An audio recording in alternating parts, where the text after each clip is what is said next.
JEE mains की exam में mathematics का one of the most repeated concept आपको नजर आएगा, shortest distance between two straight lines in 3D। और उसमें भी मोस्टली क्वेश्चन सिर्फ और सिर्फ इस फॉर्मूले पर बेस्ड हैं। कॉन्सेप्ट क्या है? दो स्ट्रेट लाइंस आपको दे रखी हैं जो कि इक्विवेलेंस हैं, आर बराबर A plus lambda P, R बराबर बी प्लस मी क्यू। इनके बीच में शॉर्टेस्ट डिस्टेंस होती है B minus A dot P cross Q upon P cross Q का मैग्नीट्यूड और ओवरऑल मॉड।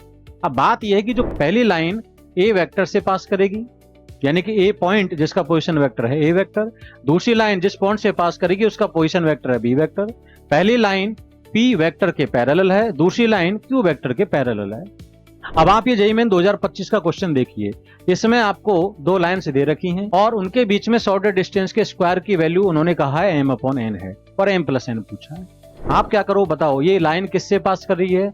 2, 1, -3 इस पॉइंट से। ये लाइन किससे पास कर रही है? -1, -3, -5। तो ए पॉइंट का पोजीशन वेक्टर क्या हो जाएगा? 2i प्लस j माइनस 3 के। और बी पॉइंट का पोजीशन वेक्टर क्या हो जाएगा? -i माइनस 3j माइनस 5 के। पहली लाइन के डायरेक्शन रेशियो है 1, 2, -3। उनसे जो वेक्टर बनेगा वो पहली लाइन के पैरेलल वेक्टर होगा, दैट इज पी वेक्टर क्या? i प्लस 2j माइनस 3 के।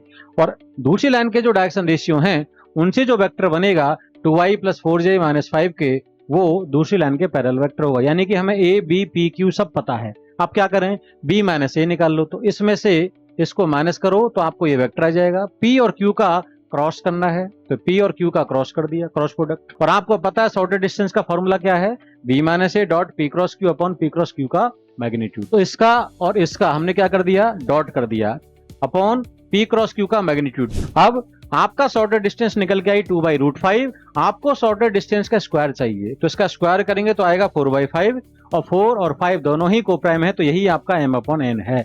आपसे पूछा है m प्लस n कितना होगा, तो 4 + 5 9। आपका आंसर है 9। ऐसा ही जेईई मेन 2025 का जो क्वेश्चन है ये आपको मैं एज ए होमवर्क दे रहा हूं, आप इसको सॉल्व कीजिए।